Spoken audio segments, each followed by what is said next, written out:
Hello beautiful friends, how are you all today? I hope you guys are having a great day.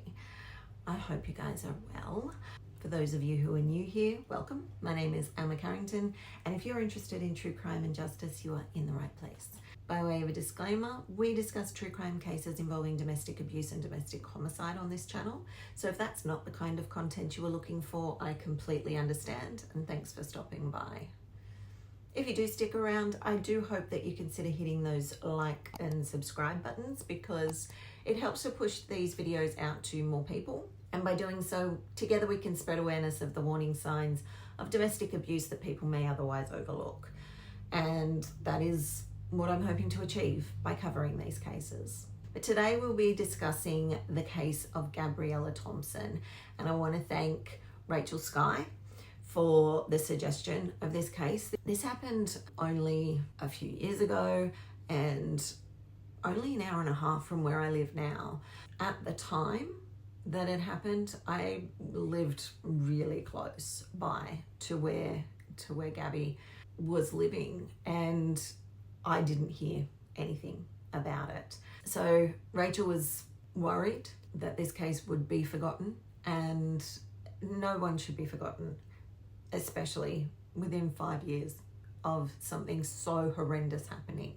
So that is why we're looking today at the case of Gabriella Thompson.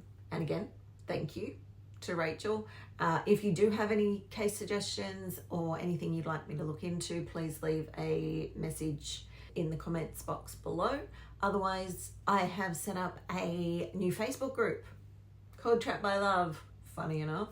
And you can feel free to come over and join, chat about the different cases that we cover and make suggestions there. So with all that being said, let's go ahead and get into Gabby's case. Gabriella Pamela Thompson, Gabby, to those who loved her. Gabby was the youngest of 3 children to Pamela Cashman and George Thompson, with 2 older sisters, Georgina and Rebecca. She was shy and quiet, and at the time of this incident, she was a mother to a baby girl. Gabby is described as having a tough upbringing, but it's said that she grew into a kind and beautiful young woman. Everyone says she was a devoted and loving mother and dear friend. Gabby met Tafari Walton through a mutual friend in 2013. They formed a relationship in early 2014 when Tafari was 17 and Gabby was 22. Tafari was the youngest of 2 children from his parents' relationship. However, his parents separated when his father assaulted his mother in 1997. Tafari developed significant behavioural issues.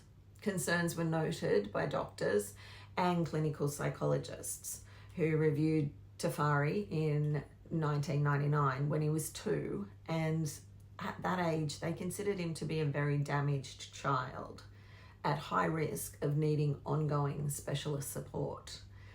Tafari attended mainstream schools, but his behaviour deteriorated. He was reviewed by a number of mental health professionals during his childhood who suggested different diagnoses. In 2009, he was diagnosed with major depressive disorder, conduct disorder, oppositional defiant disorder, and post-traumatic stress disorder.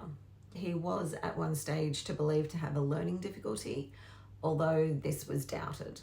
Tafari was treated for a period with an antidepressant, Loveisrespect or fluoxetine, when he was 13, and that was in 2010. Around this time, Tafari also started drinking to excess and also used ice for the first time. He later stated that he was using up to 7 points of ice, which is a methamphetamine for those not in the boondocks of Australia, not in Darrowsville. It's meth, basically. And he was using 7 points of ice daily from the age of 15. His substance use probably compounded his mental health issues, and his conduct deteriorated further.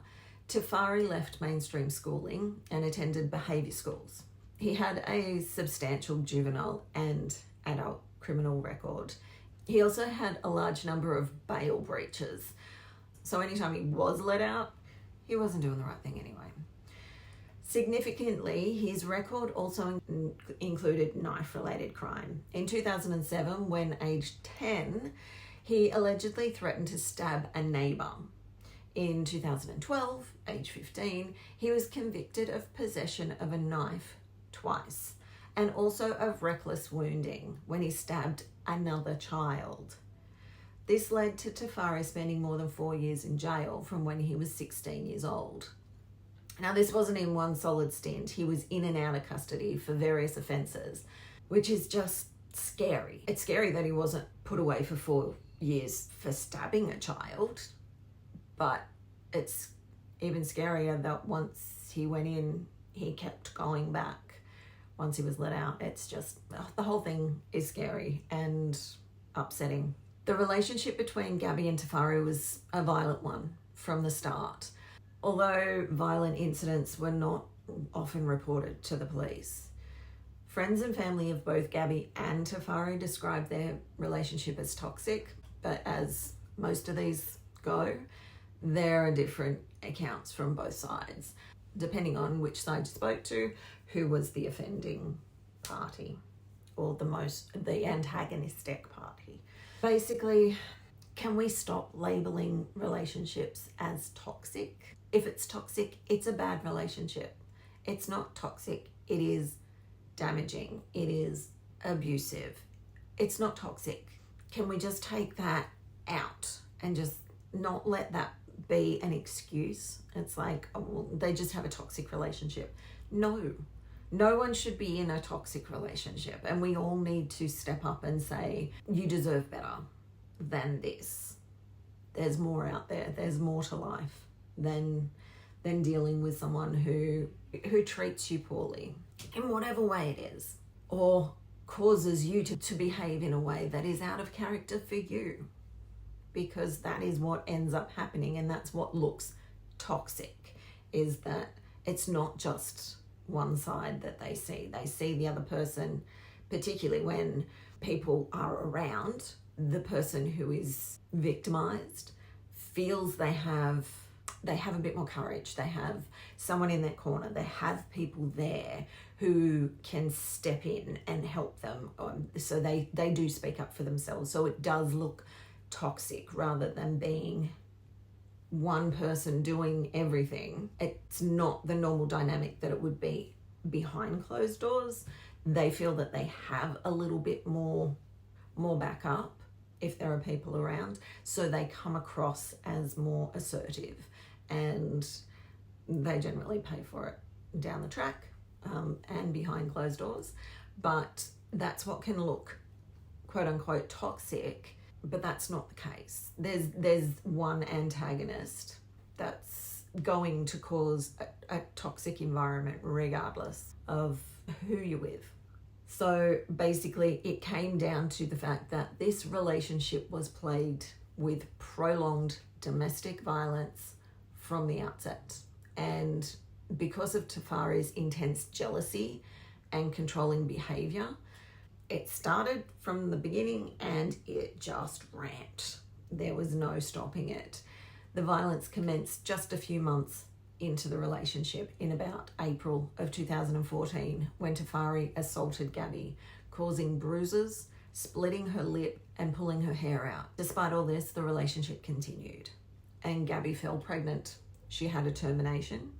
A month later, she fell pregnant again and had a further termination. Tafari believed Gabby had been cheating on him, and his preoccupation with this infidelity was a consistent theme throughout their relationship and in the later incidents. Tafari's concerns about this issue appeared disproportionate and are probably a function of his personality traits. Now, on the 7th of July 2014, Tafari became enraged about Gabby cheating on him. He drank to excess and deliberately drove a car into a tree. He also obtained a knife and told his mother he was going to kill Gabby. He was scheduled at John Hunter Hospital, but released on leave overnight. Before he was released, they started him on Seroquel, which is an antipsychotic. On the 18th of July in 2014, police were called for the first time to an argument between Gabby and Tafari in the front garden of a home. The report said a woman was calling for help. No offence was reported, and it was recorded as a verbal argument. Following this, Tafari left and went to a park to hang himself. He was taken to the Nexus unit which is a mental health unit, at John Hunter Hospital, but not admitted. Why? I have no idea. This is obviously a running theme with him. He needs help. Amongst all the other abuse and violence, he had regularly threatened to kill Gabby. And in September of 2014, an apprehended violence order, an AVO, was obtained against Tafari, protecting Gabby's mum and her family following an incident where Tafari had threatened her with a knife. He breached that AVO soon after. On the 18th of April 2015, police were called for a second time because Gabby was heard screaming. They told police the argument was about a jealousy matter. Gabby said she had no fears, and it was again recorded as a verbal argument. These things need to be, if it's a couple, regardless, need to be handled as domestic violence, because the victim is always going to downplay it, particularly if the person that is doing whatever to them is there beside them or in the same room. So they need to be separated. It needs to be handled as a domestic abuse situation, regardless of what they say. And jealousy and a verbal argument in a relationship would constitute, to the point where someone else is calling the police on you, then yeah, I'm sorry, that's domestic abuse.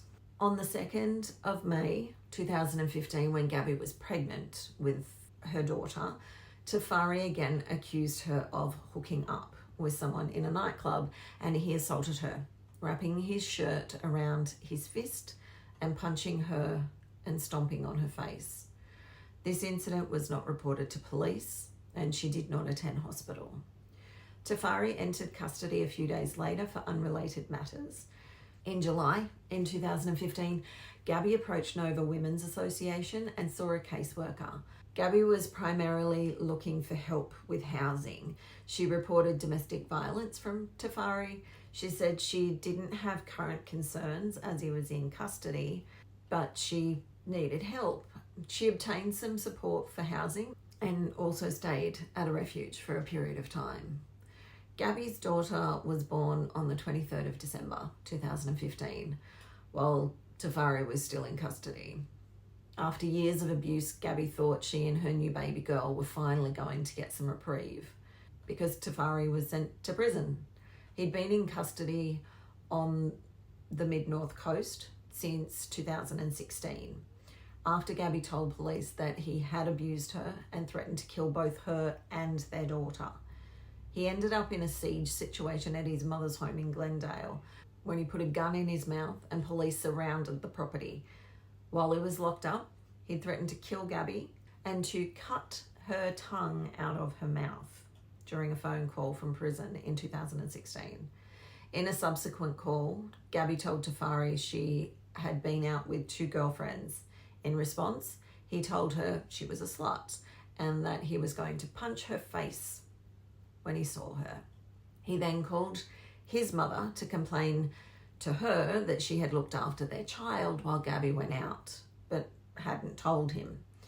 He made repeated threats to kill or harm Gabby and her family and friends. And this is all from prison. This is all recorded. His mother counseled him about the relationship and suggested it might not be worth it, and told him what he was saying was not appropriate. Tafari was released from custody on the 5th of May 2016. He told his probation officer that Gabby was playing games and he found her frustrating. On the 9th of May 2016, he provided a urine sample as part of his parole and it came back positive for ice. On the 10th of May 2016, Tafari was taken to hospital for assessment because he was planning to kill himself. He was assessed and released with a referral for community follow-up.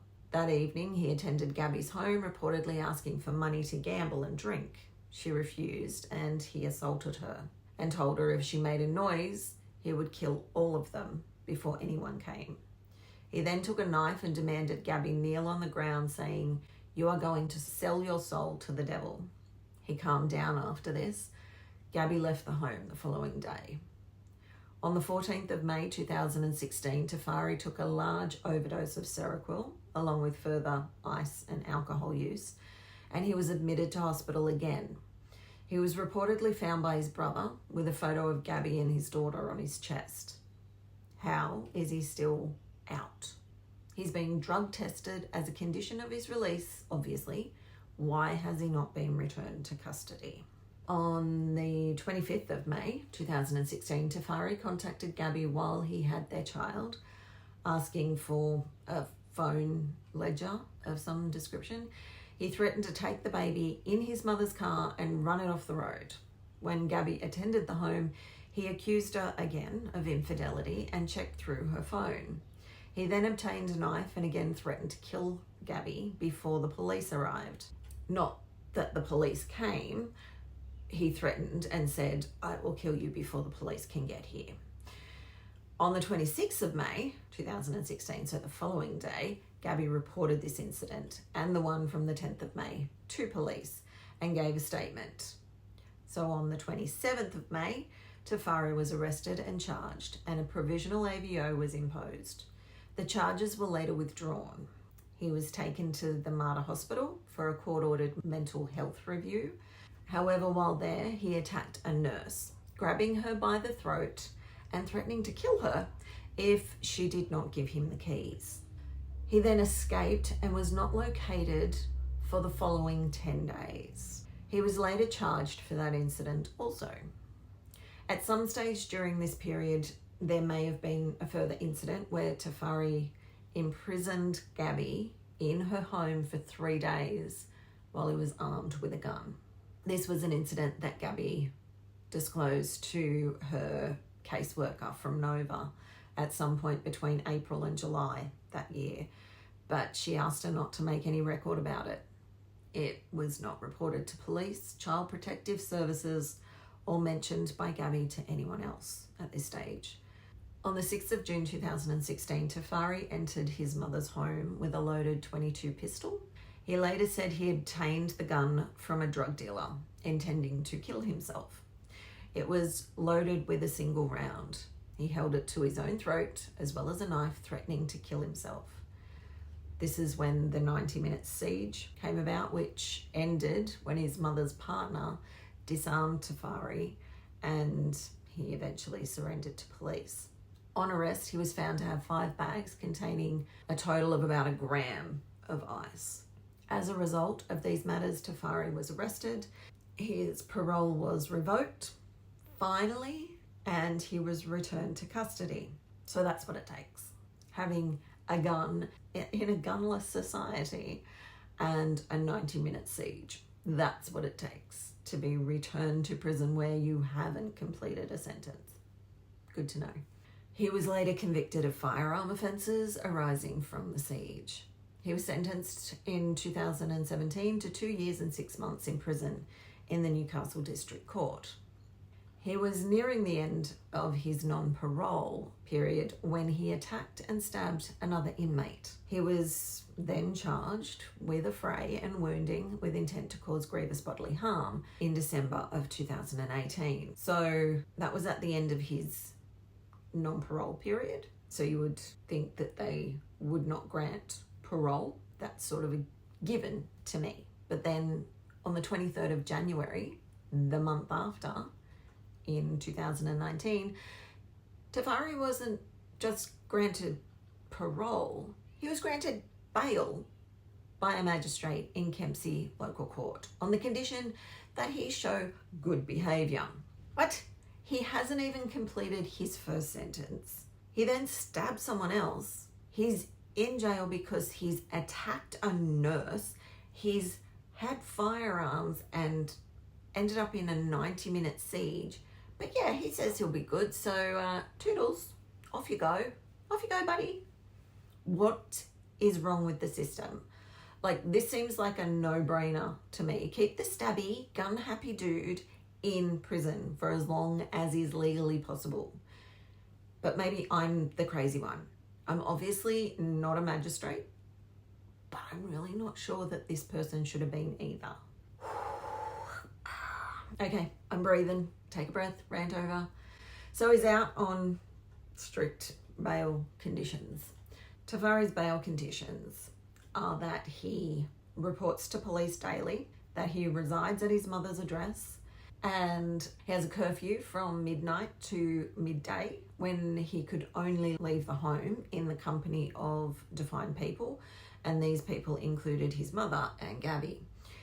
He was also to comply with mental health treatment and abstain from drugs. His next court appearance would be the 20th of March in 2019. Since his release, he was telling people he was never going back to jail. He'll kill himself before he went back. On hearing that Tafari was being released, Gabby moved. She was concerned. She moved and she changed her phone number. She was reluctant to take out an AVO, fearing that it would only enrage him further. AVOs are hard as well when you're in a situation like this. You go to all the trouble of moving house and changing phone numbers and whatever, but then if you take out an AVO, you deliver all that information straight to the person because they have to know where to stay away from. They have to know what number not to call. They have to know all this information about you that you're trying to keep from them. So it's sort of a double-edged sword. And this guy is not about to respect a piece of paper.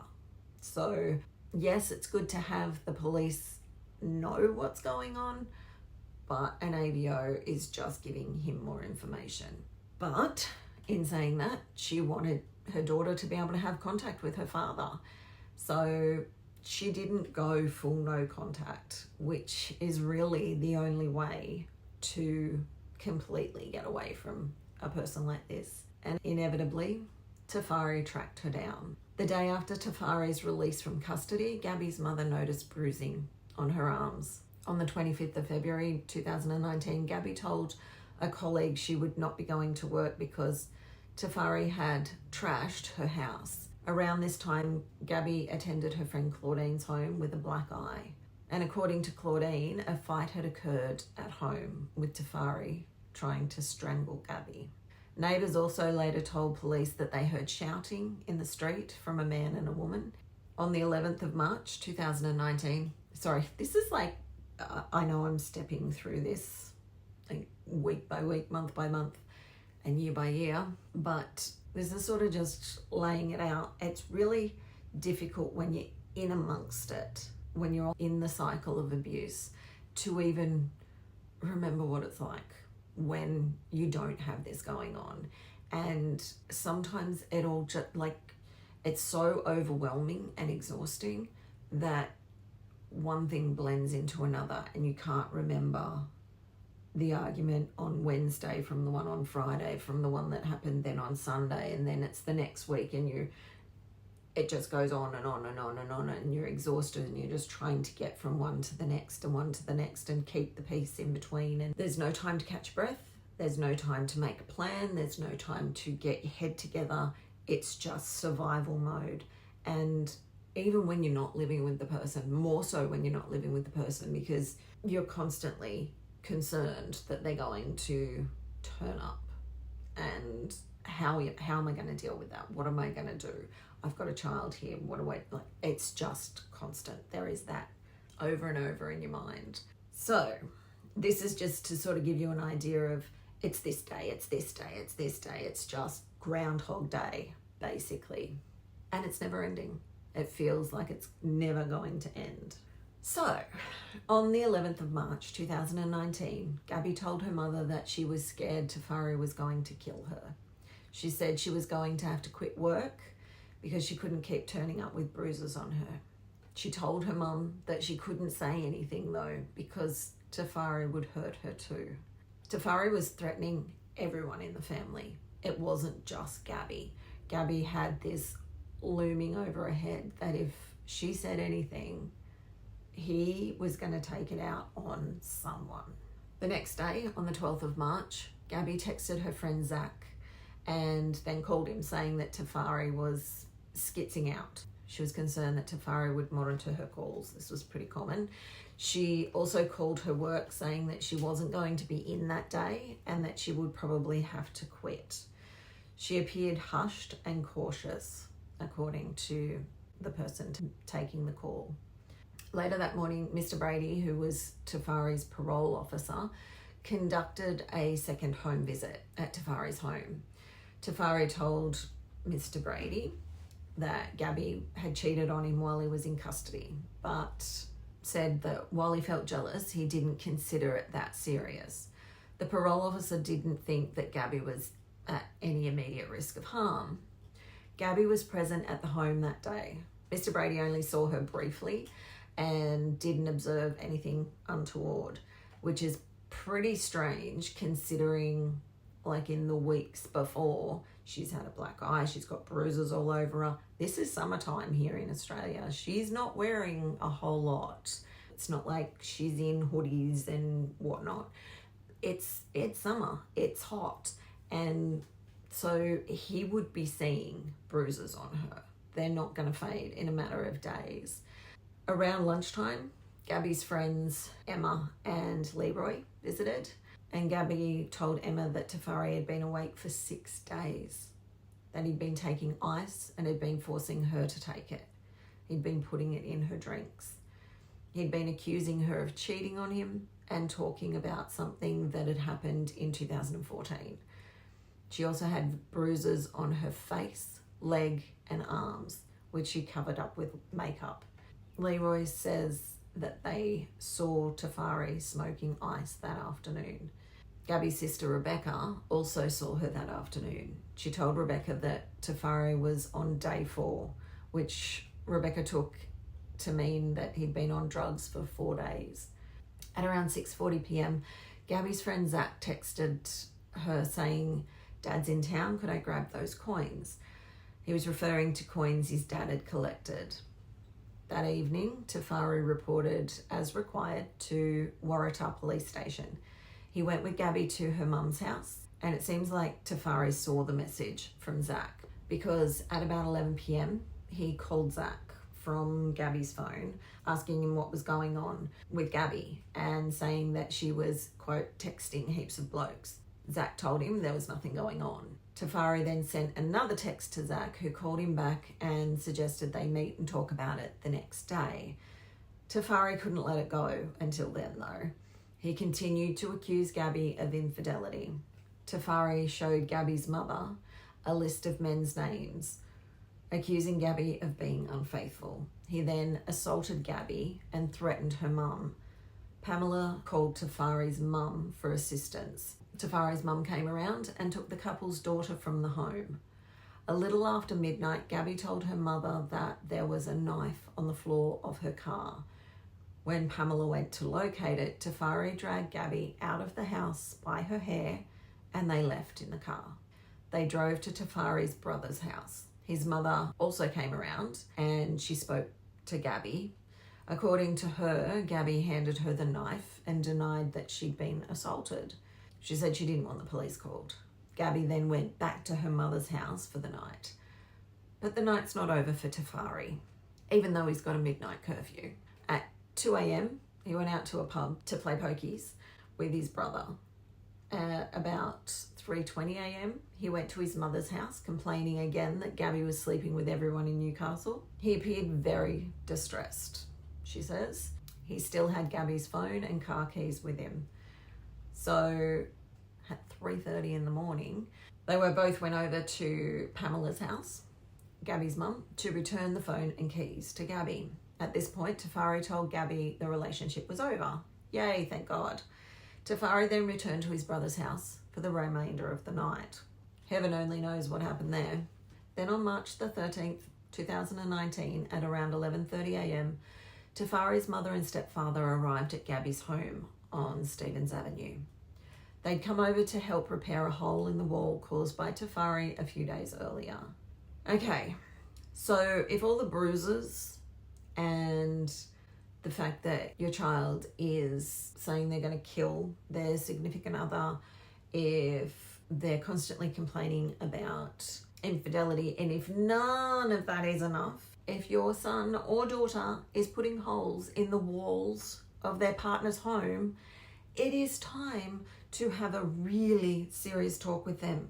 If none of those other things have gotten through, that should be the nail in the coffin. That's enough. No more. Okay? No more. Anyway, so Tafari's mum and stepdad park in the driveway, and they had Tafari and Gabby's 3-year-old daughter in the car, as well as Tafari's brother's son. As the stepfather approached the house, he could hear Gabby screaming for help. He walked into the house and saw that Gabby had blood on her face and a rope around her ankles. The stepfather struggled with Tafari, who he says had a vacant look on his face, before Tafari broke free and began choking Gabby. He says that Tafari also told her to shut the fuck up and punched her. Fearing Tafari had a weapon, Fearing Tafari had a weapon, the stepfather stepped outside to get his mother to try to calm him down, but she'd already left with the children. She'd obviously heard the commotion and thought, we'll just get the kids away. So the stepfather, not inside so he can keep an eye on things and try and diffuse the situation himself, or help the poor defenseless girl who is literally tied on the floor, he called from outside Tafari's mother, and she told him to call the police, which he did eventually. As the stepfather went back to the house, he's about to walk in, Tafari walked out and told him, quote, "She thinks she's dying," before he drove off in Gabby's car. The stepfather saw Gabby. She made her way to the doorway and he saw her holding her neck. There was a lot of blood. So he went and found a towel to put around her neck to try and stem the flow of blood. Paramedics arrived to find Gabby unconscious and bleeding heavily. She was taken to John Hunter Hospital and pronounced dead at 12:39 p.m. Gabby died just after midday that day, but the Thompson family were not contacted by police about her fatal injuries. The first they heard about the incident was from Tafari's mother. The Thompson family's lawyer, Louise Jardim, says that they were told Gabby was, quote, "going to be okay," and that it was nothing serious. First responders tell a different story. A New South Wales ambulance spokeswoman said the woman was unconscious when paramedics arrived, and due to the multiple stab wounds to her neck, she was struggling to breathe. She had suffered 16 stab wounds, including a laceration to her throat that actually sliced through her interior jugular vein. New South Wales Ambulance Inspector Joel Dazuna told reporters that paramedics were met with a very confronting and distressing scene. Tafari had fled though. He'd fled the scene and he was on the run. Basically, he was running on ice. He was apparently on a meth-fueled rampage. On March 14th, 2019, so the following morning, this is like more than 12 hours later, at 2 a.m. in the morning, Tafari arrived at a house in Dudley, around 15 k's from the murder scene, and threatened people with a knife before stealing a car. At 5 a.m, he stole another car from a woman in Wallsend, and then at 8:30, Tafari confronted an elderly woman at her home in Glendale, demanding her car keys. and he drove to his mother's home. Around 9 a.m, police finally caught up with him, and it was at this time Tafari raised his hands, holding a 10 to 15 centimetre bladed knife in his right hand. According to the officers, he said words to the effect of, "Come on, fucking shoot me." Detective Senior Constable Webb told Tafari to put the knife down repeatedly. He then drew his pepper spray and discharged it, although this had no apparent effect on Tafari. Whether that was because of the drugs or the range, I think it was said that the pepper spray only went for like 1.5 meters, and he may have been just out of that range. Whatever it was, he wasn't affected by the pepper spray. He then lunged at the police. Instead of being affected, he lunged at police with the knife, yelling, "Come on, fucking shoot me." And 2 officers, in fact, did fire their weapons and ultimately killed him. Good evening. There's been a dramatic and deadly end to a manhunt at Lake Macquarie, with police shooting a suspect this morning. Tafari Walton was wanted over the fatal stabbing of his former partner. Police say officers were left with no choice than to open fire on the 21-year-old. A grim end to a tragic 24 hours. 2 young people dead, one of them, Tafari Walton, shot by police this morning. Family and friends gathered at the scene at Glendale, clearly distraught and trying to figure out what happened. We thought we heard some gunshots, but we come up here and, yeah, sure enough, it's happened in that street just there. They just pop, that was it. Officers opened fire on Walton in the backyard of a property shortly after 9 o'clock. They say they were confronted by the 21-year-old who was armed. He came at police with a 10-centimetre folded hunting knife and lunged towards police. I believe our officers acted professionally and they have my full support. It is unfortunate, very unfortunate. No police officer wants to be involved in these type of incidents. Walton was wanted over the death of his girlfriend, 27-year-old Gabriella Thompson, in an alleged domestic violence incident. She was stabbed at a house on Stevens Avenue at Glendale at around 11:30 a.m. yesterday. The manhunt lasted 20 hours before Walton was found this morning at Venus Street, just 700 metres away. Police soon swarmed the scene. Oh, there must have been 3 or 4 at first, and then they just flowed in after that, ambulance. Oh, it is very sad. Yeah, you don't want to see that happen. 2 lives lost, a young child now without a mother. And reporter Tyson Control joins us live now. Tyson, where to next in this case? Paul, police have confirmed they've launched a critical incident investigation into today's fatal shooting at Glendale. The property at Venus Street is tonight a crime scene. Detectives are also continuing a homicide investigation into yesterday's fatal stabbing, also at Glendale. Given the events of the past 24 hours, support is also being provided for police. A police radio broadcast about the shooting was made at 8:59 a.m. Following this, many other officers arrived. Paramedics and police tried to resuscitate him.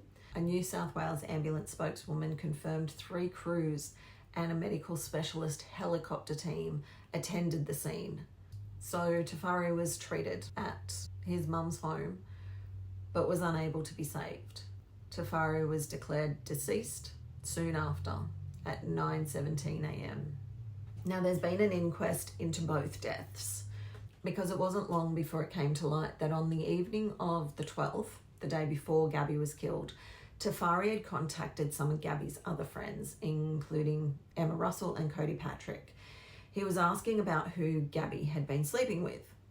Emma was concerned, and she spoke to another friend of theirs who had been in touch with Gabby about not going to work, and they agreed that they should ask the police to do a welfare check. At 12:40 a.m. on the 13th of March 2019, Emma called Senior Constable Parsons, who was on station duties at Belmont Police Station. She said she'd received a strange call from Tafari and was concerned. According to Emma, she also stated that she was worried that Tafari would stab and kill Gabby. At 12:41, Senior Constable Parsons created a computer-aided dispatch, which is a CAD message.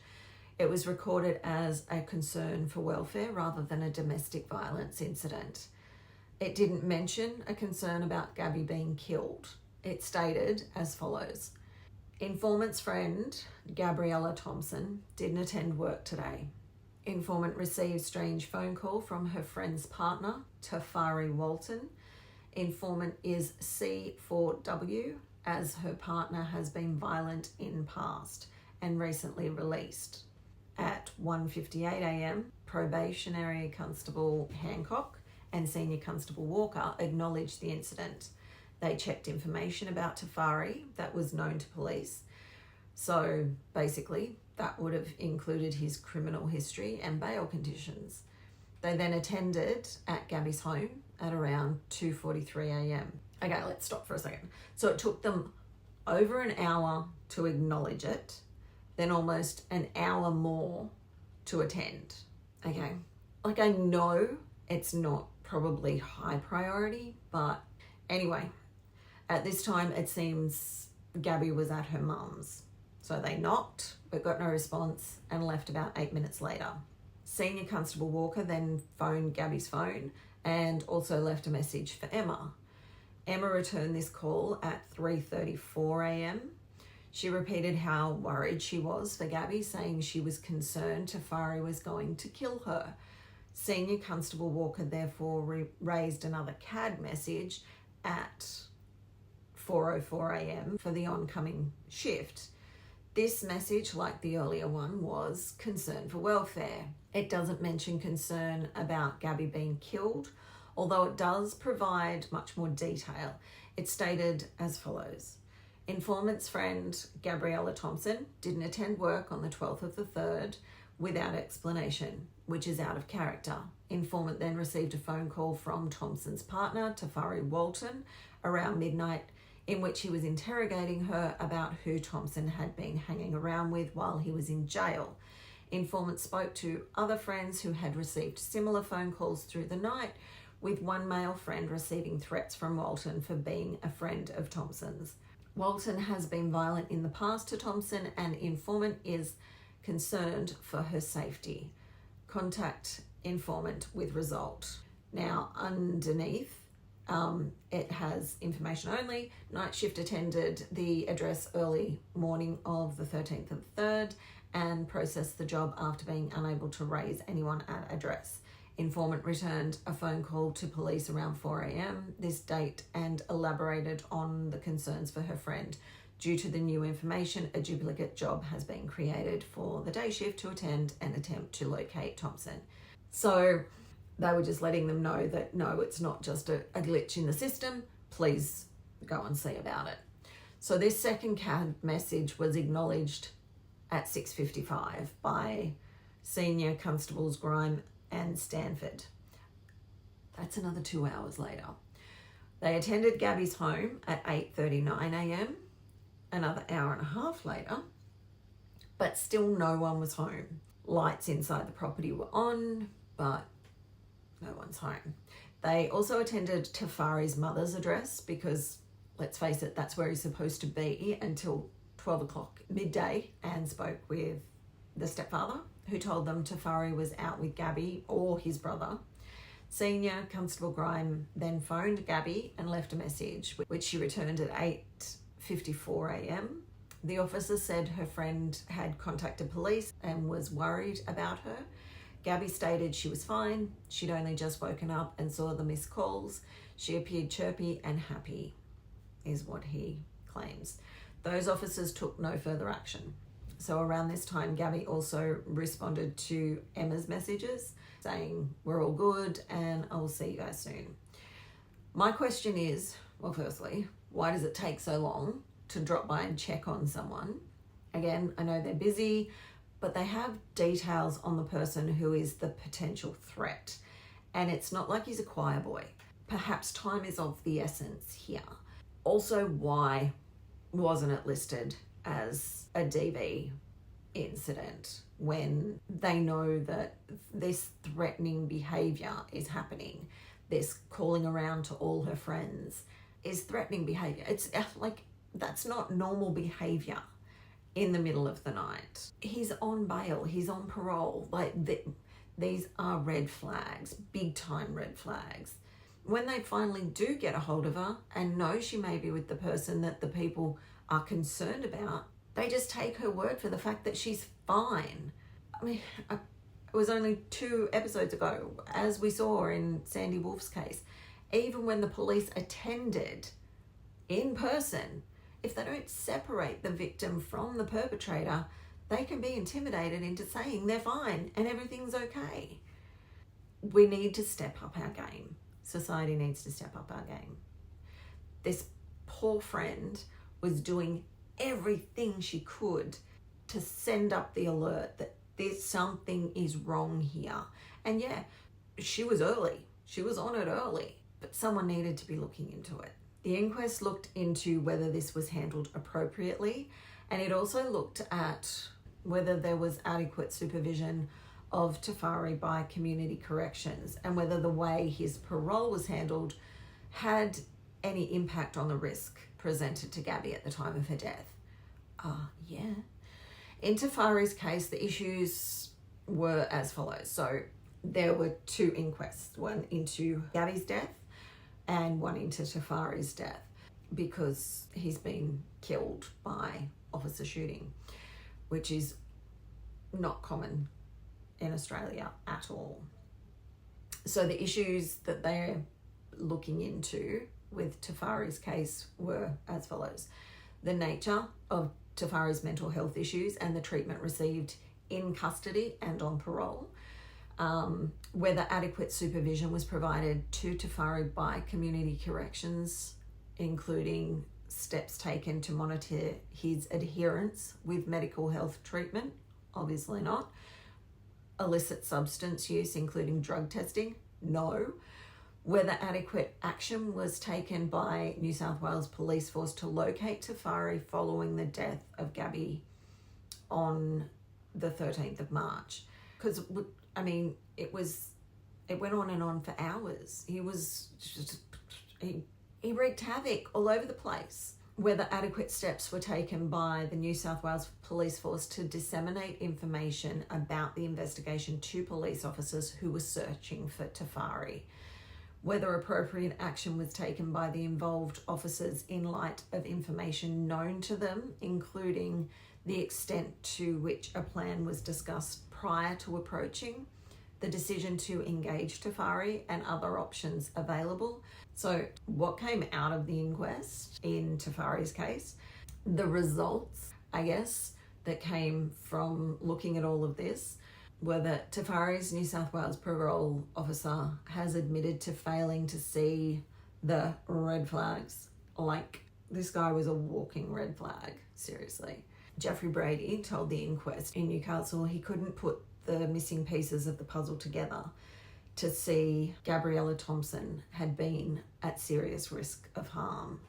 Mr. Brady told how he'd visited Tafari Walton the day before he tied up and fatally stabbed Gabby, and he didn't realise that he'd been on a 4-day drug bender using cocaine and ice. He said Tafari told him he believed Gabby had been cheating on him while he was in jail, and he was jealous, but he didn't make any derogatory comments about her. So, obviously, totally fine then. Mr. Brady said, quote, "I didn't see any red flags the way he was speaking to me. He was acting reasonably with me." Yeah, that's because domestic abuse is a choice. Please see Surviving the Love Bomb. There's a whole episode on it. It's a choice. It's not a case of they can't control themselves. It's a case of choosing who to abuse and when. He wasn't about to show his quote-unquote crazy to the person who has a deciding vote in his freedom. Also, a parole officer that couldn't recognise that someone had been on a meth bender for 4 days after they had admitted last time they saw you to using. I mean, wouldn't you be on the lookout for signs of drug use? Because Tafari had told him in February that he'd relapsed and taken ecstasy and ice, which was breaching his strict bail conditions to not use drugs. But Mr. Brady didn't report him to the police. The parole officer said he believed Tafari was doing his best to address his drug and mental health issues, and just told him not to take drugs again. I think once a person is on bail or parole, they lose the privilege of the benefit of the doubt. That's kind of the point, right? To help them to do the right thing and make better choices. And Tafari, by rights, was actually on both bail and parole. But Mr. Brady says that reporting drug use to the police was not his job. However, he did admit that not including random breath tests in Tafari's case plan had been an oversight. And now we're just stating the obvious. It seems there were so many oversights in this case. Gabby seemed to not only be afraid for herself, but for the rest of her family, who Tafari seemed to routinely threaten. The result of this case is 2 young parents dead, a little girl left alone in the world without her loving mum, 2 families grieving, but beyond that, the 2 officers who had to discharge their weapons that day have been forever changed. Senior Constable Webb was one of those officers, and he left the police force shortly after the incident.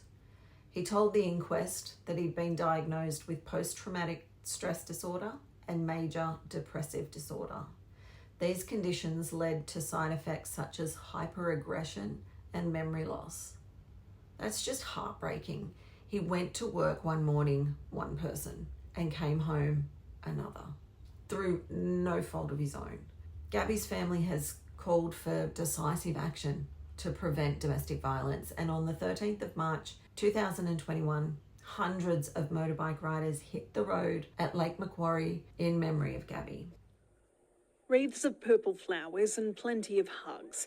2 years since Gabriella Thompson's death, loved ones gather at her resting place at Whitebridge, remembering a mother, sister, daughter and friend. She loved going on bike runs with friends and with us and lunch, and Gabby done a bit of everything. That girl was everywhere. She was very popular. 27-year-old Gabby was stabbed to death by the father of her child, Tafari Walton, at a Glendale home in March 2019. The 22-year-old parolee was shot dead by police the following day, the incident sparking a coronial inquest. With its findings imminent, family are calling for the corrections and policing systems to be overhauled. From parole to everything, because if he wasn't let out, we wouldn't be here today. Yeah. And if people had done their jobs, this wouldn't have happened. It's that simple. The Thompson family today did what it could, hoping to stop others from experiencing their grief. Motorbikes lined up, ready to ride to Catherine Hill Bay and raise awareness of domestic violence. Spread love for Gabby. Stop DV, eh? Hundreds answering the call-out, adding a pop of purple to biking leathers. Yeah, a lot of people need to speak up, both men and women. Need to come out, raise awareness. If their words weren't loud enough, the roar of engine after engine hope to get the message through. Silence creates violence, and it's not right. Sarah Giuliano, NBN News. But my darlings, that is all I have for you today. If you're finding this content valuable, please do the YouTubey things and like, subscribe, share, and hit the bell so you don't lose my little channel on the interwebs. Please leave your thoughts about this case in the comments box below, and don't forget our new Facebook group. If you want to go over and join, there will be a link to that also in the description box below. Otherwise, just search up Trapped by Love. I think it should come up, maybe. I hope to have a chat with you there. As always, there is a list of resources below if the content of this case has raised any concerns for you regarding your own relationship or that of a loved one. Thanks for being here, and until next time, please take care of yourselves and be kind to one another.